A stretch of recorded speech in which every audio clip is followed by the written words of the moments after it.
कहते हैं जयगढ़ किले की दीवारों के बीच कहीं ऐसा खजाना छिपा है जो कभी पूरे भारत की किस्मत बदल सकता था। लेकिन अगर खजाना था तो सदियों के बाद भी कोई उसे ढूंढ क्यों नहीं पाया।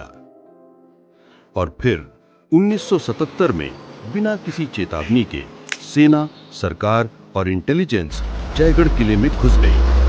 सवाल ये नहीं कि वो आए क्यों, सवाल ये है कि उन्हें वहां कौन सा सच मिला।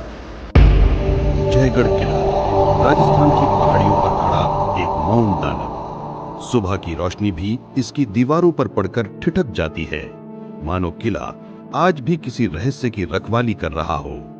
1720 महाराजा सवाई जयसिंह द्वितीय का समय। अफगान आक्रमणों से बचने के लिए कारवां छुप छुप कर सफर करते थे। कहा जाता है ऐसी ही एक रात एक रहस्यमय कारवां भारी बक्सों के साथ किले में दाखिल हुआ और फिर हमेशा के लिए गायब हो गया। जयगढ़ के नीचे फैला है सुरंगों का पूरा जाल, पर एक सुरंग सदियों से सील बंद है। लोहे के दरवाजों से बंद, पत्थरों से ढकी और उस पर कोई निशान नहीं। इतिहास कहता है ये सुरंग सिर्फ खजाने के लिए बनाई गई थी, मगर सवाल ये है इसे बंद किसने किया और क्यों। वर्ष 1977 जनता पार्टी की सरकार। अचानक सेना के ट्रक, जेसीबी मशीनें और अफसरों की टीम किले में घुसती है। किसी को नहीं पता था ये सर्च क्यों हो रहा है। अफवाह थी कि एक मजदूर को खुदाई में सोने की ईंट मिली। कुछ कहते हैं एक सेवानिवृत्त सैनिक ने गुप्त नक्शा सरकार को सौंपा। जो भी सच था उसने पूरे देश को हिला दिया।